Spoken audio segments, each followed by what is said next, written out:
Mau menuntut apa? Yang saya bicarakan segala sesuatunya kan fakta. Begitu, pada saat saya mencari anak saya berada di sana. Pada saat anak saya meninggal dunia di mana? Sekarang begini deh, masyarakat bisa menilai, masyarakat yang pandai bisa melihat apa yang sebenar-benarnya terjadi. Saya ini hanyalah seorang ibu yang menuntut keadilan untuk anak saya yang sudah tiada.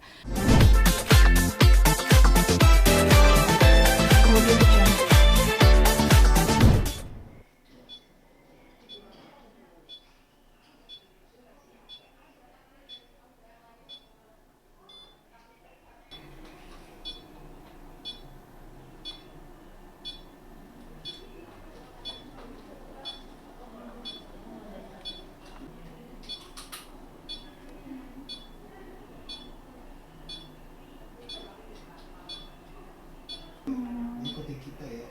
Oke, siap.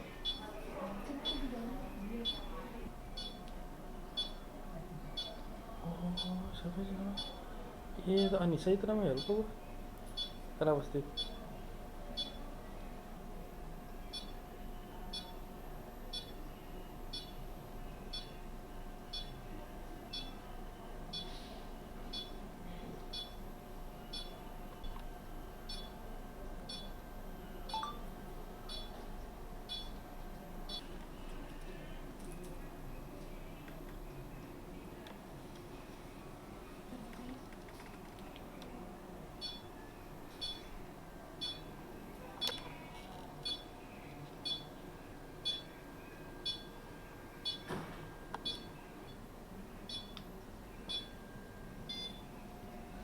Yang ini agak lebih.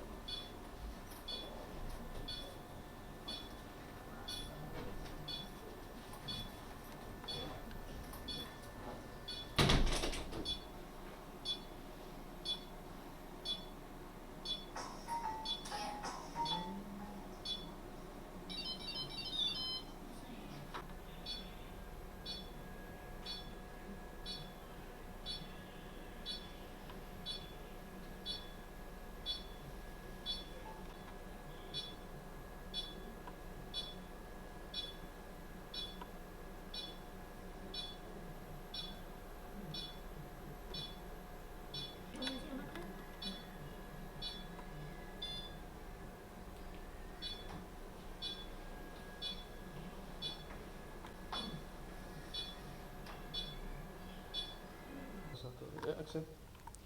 Pemirsa, akhirnya selesai juga perawatan saya di Lebyut Klinik. Waduh, terasa banget bedanya.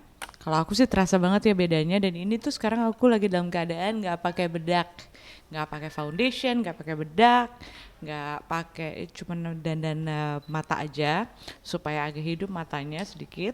Tapi muka kulit wajah ini nggak dipakein apa-apa sama sekali, no cream, nothing gitu. Jadi hari ini seneng banget akhirnya setelah bertahun-tahun bisa juga perawatan perawatan wajah lagi, merawat kecantikan lagi, ya menghibur diri lah. Puji Tuhan. Biasanya berapa kali Agak turunan dikit, mungkin. sebulan, Kak? Turunan dikit, mic-nya, mic. Mic-nya Mic-nya turunan. turunan dikit. Ya, biar mukanya kelihatan. Sip, emang. Biasanya berapa kali sebulan, Kak? Biasanya nggak tentu, biasa pernah aku 6 bulan sama sekali nggak perawatan. Bisa pernah juga waktu masih Zevi ada, apalagi waktu Zevi masih kecil kan fokusnya ngurus anak tuh, jadi sama sekali nggak kepikiran buat ke salon atau merawat diri, ya ngerawat diri dari rumah aja lah sendiri Refreshing gitu. akhirnya ya, Kak. Akhirnya ya sekarang bisa refreshing gitu, puji Tuhan. Menghibur diri juga ya. Menghibur diri, kalau kita merasa enak, we feel good, we feel beautiful, pasti segala sesuatunya juga bisa jadi positif ke depannya. Kegiatan sekarang apa nih, Kak? Masih nyanyi atau di luar negeri atau gimana? Sekarang kan masih masa pandemik, jadi saya lebih banyak kegiatan-kegiatan sosial, kegiatan gereja, lalu juga ya masih kasus berlangsung, lagi masih sidang di Bandung untuk KDRT, lalu kasus untuk meninggalnya Zefania juga masih bergulir di Polres Jakarta Selatan. Jadi ya Ya lumayan masih sibuk. Jadi kasusnya ada apa aja sih ini kak? KDRT. KDRT dan Zefania ya sekarang. Cuma dua ya berarti ya. Ada yang lain mungkin. Belum, nggak ada yang lain. Kapan ya? Mudah-mudahan nggak ada yang lain deh, capek. Kapan datang rencana datang ke sidang? Sebetulnya saya udah selesai untuk datang ke sidang karena pemanggilan saksi untuk saksi yang pelapor saya udah datang, sudah memberikan kesaksian. Begitu juga dengan yang lain. Saya sebetulnya tidak perlu hadir juga ke sidang karena saya Nggak wajib ya. saya tidak terlalu perlu juga untuk hadir ke sidang. Ada juga di sana kuasa hukum yang memantau persidangan gitu. Jadi saya sih lebih fokus untuk bikin diri sendiri itu lebih positif, lebih menerima segala sesuatunya bahwa ini semua sudah jalan Tuhan dan mengikuti semua proses kehidupan ini ya dengan positif, dengan berserah kepada Tuhan. Tuhan mau jalan saya kemana, saya ikut aja. Kapan putusan sidang belum tahu? Belum tahu keputusan sidangnya kapan, tapi masih bergulir. Kapan lagi tuh kak rencana agenda sidang? Agendanya kalau nggak salah tanggal 2 Februari, Maret. Maret ya, Maret. Besok dong berarti. Besok ya. Nggak datang kak? Aku nggak datang. Nggak ada kapan rencana kasih kesaksian lagi mungkin di sidang KDRT? Nanti kita tunggu dari kejaksaan. Kalau ibu jaksanya minta untuk saya hadir, pasti saya hadir. Jam berapa besok kak? Di Bandung ya? Iya di Bandung, tapi belum tahu jam berapanya. Saya nggak tahu pasti. Nah mengenai tudingan Marshanda itu kecanduan obat-obatan gimana kan nanggepinnya? Itu tidak benar. Tentu saja itu tidak benar. Percobaan bunuh diri? Tidak benar juga. Kok bisa ya sampai ngomong gitu ya? Sekarang apa ya, saya tuh males sebetulnya nanggepin hal-hal yang seperti ini karena kasus yang besar tuh di depan mata itu adalah kasus meninggalnya anak saya Zefania yang sampai hari ini belum selesai. Jadi untuk saya tuduhan-tuduhan seperti itu tuduhan serius sebetulnya, tapi buat saya sudahlah, biarkanlah itu menjadi lalu lah, ombak lalu lah, angin lalu aja buat saya. Karena yang tahu kehidupan saya kan saya dan Tuhan. Yang tahu kehidupan saya dan Tuhan saya cuma takut sama Tuhan saya. Apa yang saya perbuat baik dan buruk itu semua Tuhan perhitungkan. Tapi saya bisa pastikan bahwa apa yang dikatakan itu tidak benar. Kalaupun saya harus mengkonsumsi obat, itu saya pasti mendapatkan obat itu dari dokter atau dari psikolog, psikiater. Kalau misalnya kita depresi kan kita perginya ke psikiater untuk mendapat bantuan. Jadi bukan obat-obat yang tidak semestinya, tapi itu adalah obat yang semestinya saya minum supaya saya bisa tidur, begitu. Nah kalau untuk isu perselingkuhan gimana tuh kak? Sangat tidak benar. Itu tidak benar. Kok bisa dia bilang gitu kak? Jadi saya nggak tahu ya, kalau misalnya kalau saksi di persidangan itu adalah saksi fakta. Fakta itu berarti saksi fakta itu yang melihat, yang merasakan dan ada di sana, bukan saksi katanya gitu. Jadi saya nggak mau terlalu menanggapi itu karena ya buat saya segala sesuatu yang dikatakan ya tidak benar gitu. Tadi dulu infonya sempat sahabatan sama Marshanda gimana tuh kak? Gini, Marshanda kebetulan dekat dengan keluarga dari Arya. Saya juga dekat sama dia, tapi ya dekat-dekat banget juga enggak juga. Dan apa yang dia sampaikan ya saya bisa pastikan bahwa aduh udah deh gitu. Dan itu juga tidak relevan dengan kejadian KDRT. Karena kalau mau jadi saksi KDRT, Anda ada di situ melihat enggak kalau saya diapakan, saya diduduki, saya dipukul, saya dibekap oleh dengan baju yang dirobek dari badan saya. Apakah itu bukan tindakan kekerasan? Jadi kalau misalnya dibilang ini tindakan untuk menghalau saya untuk bunuh diri gitu kan, sekarang mana masuk akal gitu untuk mencegah saya bunuh diri, harus membekap saya, harus menduduki badan saya, padahal badan saya kecil sekali, badan Arya besar ya.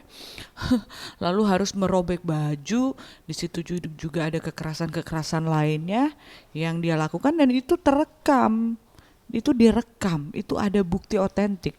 Kalau tidak ya ini tidak akan sampai kepada pengadilan. Mana mungkin suatu peristiwa itu bisa P21 atau sampai dilimpahkan ke kejaksaan kalau tidak ada bukti yang kuat. Gitu kan? Logika aja sekarang kita bicara. Ada rencana mungkin kakak mau menuntut balik? Aduh saya belum kepikiran. Atau mungkin siap kalau misalnya Marsyanda menuntut kakak gitu? Atau sah-sah aja itu ya? Mau menuntut apa? Yang saya bicarakan segala sesuatunya kan fakta. Begitu, pada saat saya mencari anak saya berada di sana. Pada saat anak saya meninggal dunia di mana? Sekarang begini deh, masyarakat bisa menilai, masyarakat yang pandai bisa melihat apa yang sebenar-benarnya terjadi. Saya ini hanyalah seorang ibu yang menuntut keadilan untuk anak saya yang sudah tiada. Sampai kapanpun saya akan fight di situ. Capek nggak nih kak dengan masalah-masalah yang Aduh, lelah ya kak? capek. Terus terang capek banget. Saya juga pengen hidup normal, saya pengen move on karena Zevi sendiri juga yang paling saya kasihi di dalam hidup saya juga sudah diambil sama Tuhan, dipanggil Tuhan, sudah berada di tempat yang terbaik oleh berada bersama penciptanya yang tentu jauh lebih sayang sama Zevania daripada saya. Walaupun sesayang-sayangnya saya ya pasti Tuhan lebih sayang sama Zevi. Ada rencana move on, cari ayah dan pasangan baru? Nggak kepikiran dulu deh. Saya masih fokus dengan segala sesuatunya ini, dengan kasus-kasus ini kan masih terus berjalan. Jadi setelah itu saya mungkin kembali ke sekolah, kuliah lagi, lalu berkarir lagi. Kita lihat jalan Tuhan mau membawa saya kemana. Karena saya bilang sama Zevi waktu terakhir, pada saat mau tutup peti bahwa Mami akan buat Zevi bangga, Mami akan jalan di jalan Tuhan, Mami akan jalan di mana Tuhan mau membawa Mami. Sampai kita ketemu lagi, supaya Tuhan berkenan, Mami bisa bertemu dengan Zevi lagi. Ada target mungkin buat nikah kapan gitu?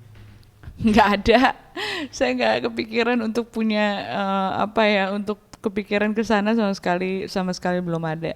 Saya mau fokus sama diri saya sendiri juga dulu sekarang. Harapannya gimana nih kak untuk semua karir, buat pandemi, buat kasus kakak? Saya berharap kasus ini segera selesai, segala sesuatunya terbuka dengan terang benderang, dan pandemi ini segera berlalu supaya semua bisa kembali seperti semula lagi. Dan saya juga berdoa supaya segala sesuatunya ini tersingkap. Apa yang tersembunyi sekarang pasti akan terbuka. Amin. Kak, ada isu mungkin tambah pengacara? Itu isu dari mana lagi tuh? Saya kebetulan juga dibantu oleh sudah seperti abang saya sendiri ya. Jadi Om Wemi juga saya dibantu oleh sudah seperti abang saya sendiri lah ini. Siapa? Aduh, kasih tahu nggak ya? Nanti deh teman-teman lihat sendiri. Beliau sangat baik, beliau juga membantu saya sekarang di dalam kasus-kasus ini semua, menjadi penasehat hukum saya juga. Jadi ya kita lihat nanti, pasti kita akan ketemu sama teman-teman media semua ketika nanti sudah ada kepastian hukum, kita pasti ketemu. Ada merasa kurang persenjataan dengan Bang Wemi atau ada gimana? Enggak, Om Wemi itu Om Wemi itu sangat hebat. Om Wemi itu selalu dengan segala kekuatannya dia membantu saya, keluarga saya, kasus ini. Terlebih lagi beliau udah seperti ayah saya sendiri ya. Jadi beliau benar-benar die hard untuk kasus ini. Tapi ya setiap manusia punya keterbatasan. Ada kepala lain itu kan akan lebih baik juga kan. Jadi seperti tim kuasa hukum begitu. Oke deh, Kak.